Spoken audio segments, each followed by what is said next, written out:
सकाळी लवकर उठून नैवेद्याची तयारी करते आहे. आज मी इथे नैवेद्यासाठी पुरणपोळीचा स्वयंपाक बनवते आहे. त्यासाठी चणा डाळ घेतली 1 वाटी चांगली धुवून, त्यामध्ये गरम पाणी घातलं, थोडंसं मीठ घातलं आणि ही आता आपल्याला शिजवून घ्यायची आहे. सगळ्यात आधी हीच तयारी करावी लागते. डाळ शिजवून घ्यावी लागते, मग बाकीचं काम होतं.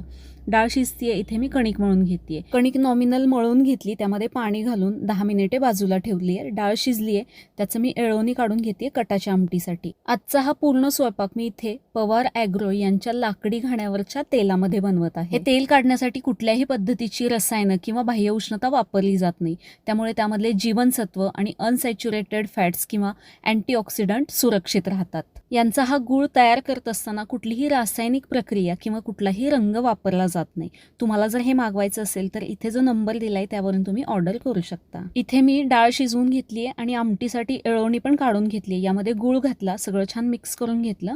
आता इथे कटाच्या आमटीसाठी मी मसाला बनवून घेतलीये. कढई गरम करून घेतली, त्यामध्ये तेल घालायचं आहे. तेल गरम झालं की जिरे, मोहरी, कढीपत्ता, बनवलेलं मसाल्याचं वाटण घालायचं, थोडंसं हिंग घालायचा, मसाला चांगला परतून घ्यायचा आणि कांदा लसूण मसाला घालायचा आहे. हा देखील चांगला परतून घेतला. आता यामध्ये काढून घेतलेली एळवणी घालायची आहे, डाळीचं पाणी, चवीपुरतं मीठ घातलं आणि ती आमटी शिजायला ठेवली. ते कणिक छान भिजली गेली आहे. आता आमटी देखील मस्त अशी तयार झाली आहे, उकळली आहे. थोडा वेळ 5-10 मिनिटे दुसऱ्या गॅसवरती ठेवते आहे. तोपर्यंत इथे मी पुरणपोळी मस्त अशी गरमागरम बनवून घेते आहे. भजी कुरडई मी तळून घेतली आहे आणि भात देखील लावून घेतलेला आहे.